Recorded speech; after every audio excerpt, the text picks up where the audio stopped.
அது சிலர் எடுத்த உடனே உடல் எடையை குறைக்கணும், இல்லை உடலை உறுதியாக்கணும்னு சொல்லிட்டு எடுத்த உடனே ஜிம்மில் போய் ஒர்க் அவுட் பண்ண போவாங்க.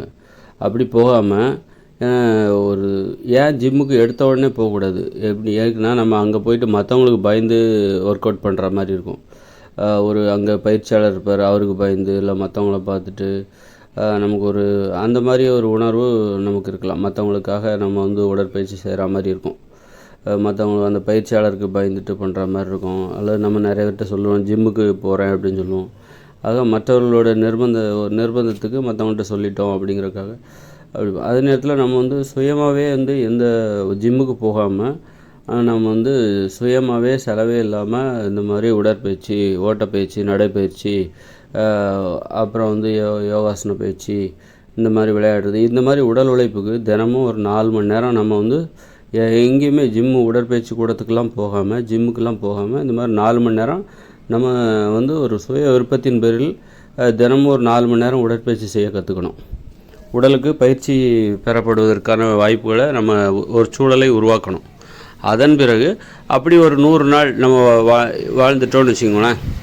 ஒரு 100 நாள் நம்ம வந்து காலையில் வாக்கிங் போகிறது, இல்லை அல்லது ரன்னிங் போகிறது, ஈவினிங் ரன்னிங் போகிறது, விளையாடுறது, இந்த மாதிரி ஒரு தினமும் ஒரு 3 மணி நேரம் இல்லை ஒரு 4 மணி நேரம் உடலுக்கு பயிற்சி கொடுப்பதற்காக நீங்கள் ஜிம்முக்கு போகாமல் நீங்கள் உங்கள் சுய விருப்பத்தின் பேரில் ஒரு சூழலை நீங்களாகவே உருவாக்க கற்றுக்கிட்டீங்க. அதுக்கு அப்புறம் தான் நீங்கள் ஜிம்முக்கே போகணும். இந்த மாதிரி ஜிம்மில் போயிட்டா நமக்கு வந்து ஜிம்முக்கு போகாமலே ஒரு உடலை உறுதியாக்குவது எப்படி, உடலுக்கு பயிற்சி கொடுப்பது எப்படி, இந்த அனுபவம் வந்து ஒரு 100 நாளைக்கு இந்த மாதிரியான ஒரு பயிற்சி உங்களுக்கு வந்துடணும். அதுக்கப்புறம் தான் நீங்கள் ஜிம்முக்கெல்லாம் போகணும். ஜிம்முக்கு போவதாக இருந்தால் ஜிம்முக்கு போகணும். சிலர் ஜிம்முக்கு போகாமலே வீட்டிலே வந்து உடற்பயிற்சி செஞ்சு உடலை உறுதியாக்குவாங்க. ஒரு சிலர் அந்த மாதிரி இருப்பாங்க. இல்லை, பெரும்பாலும் வந்து நம்ம எடுத்த உடனே ஜிம்முக்கு போகக்கூடாது. நம்ம வந்து வீட்டிலே வந்து தினமும் ஒரு 3 மணி நேரம் 4 மணி நேரம் உடலுக்கு பயிற்சி கொடுக்குற ஒரு சூழலை நாமளாகவே சுயமாகவே உருவாக்கி அதன் பிறகு நம்மளுக்கு நம்ம மேலே ஒரு தன்னம்பிக்கை வரும்.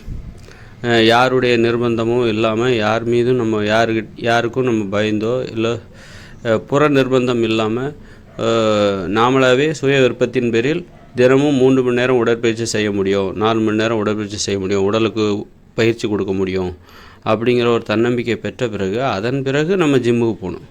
ஜிம்முக்கு போனால் அங்கே மாஸ்டர் இருப்பார், அவர் சொல்லிக் கொடுப்பாரு, அவருக்கு பயந்து நம்ம செய்வோம், அவர் இப்படி பண்ணணுன்னுவார். அப்போது அப்புறம்தான் நம்ம வந்து ஜிம்மில் போய்ட்டு இன்னொருத்தருக்கு பயந்துட்டு, அது ஒரு பயங்கிறது ஒரு மரியாதை தான், பயந்துட்டு அந்த வேலையை நம்ம செய்யணும். அப்போ தான் வந்து அது நல்லாயிருக்கும். நிறைய பேர் ஜிம் போயிட்டு இடையில விடுறதுக்கு இது ஒரு காரணம். அடிப்படையில் அவங்களுக்கு வந்து அவங்க மேலே ஒரு சுயமாகவே ஒரு பயிற்சி எடுக்கிற ஒரு வழக்கம் அவர்களுக்கு இல்லை. ஜிம்முக்கு போனால் எல்லாம் மாறிடும் அப்படின்னு நினைக்காம, நம்ம மனசு நாமளாகவே நமக்கு ஒரு சுய விருப்பம் இருக்கணும், ஒரு சுய பொறுப்புணர்ச்சி இருக்கணும், நம்மீது நமக்கு ஒரு நம்பிக்கை இருக்கணும்.